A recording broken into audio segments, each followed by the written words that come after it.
The present clinical situation describes a young patient who was referred to the clinic with a missing central incisor 21 and an implant being placed in the respective site. The patient is an Afro-American male who does not smoke and drinks occasionally. Following a trauma on tooth 21, an implant was placed and the patient referred for an implant-born reconstruction. Upon clinical examination, severe horizontal and vertical contour deficiencies are present and a decision was made to perform a soft tissue grafting procedure. The risk profile illustrates that the patient is healthy, he has some high aesthetic requirements, he has a medium-high smile and a medium or medium scalloped gingival biotype. Looking at the teeth, they are rectangular and we do not have an infection at the implant site. Also, the bone height at the adjacent tooth side ranges between 5.5 and 6.5 millimeter from the contact point, which is of medium risk. The restorative states of the adjacent teeth, they're both intact, and looking at the width of the tooth gap, we have a distance of about 7 millimeter. The soft tissue anatomy is currently intact, but we do have a horizontal and vertical defect.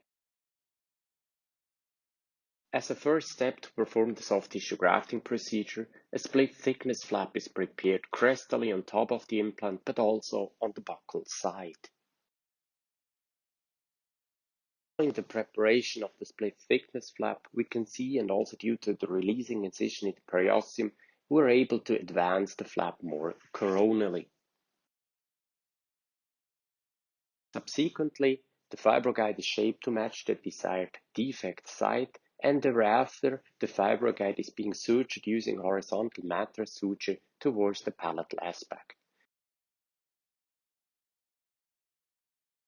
The entire matrix is subsequently placed on the buccal side, inserting it into the pouch.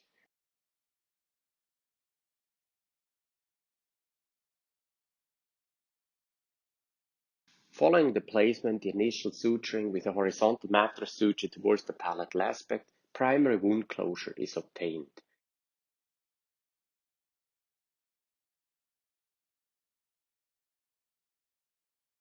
Two months later, we can see a clinical view having performed abutment connection. The subsequent step include then to use a provisional reconstruction fabricated by a dental technician, and by using this provisional reconstruction, we can add some flowable composite and we can shape the emergence profile. Here we can already see the blanching of the tissues due to the pressure of the provisional reconstruction.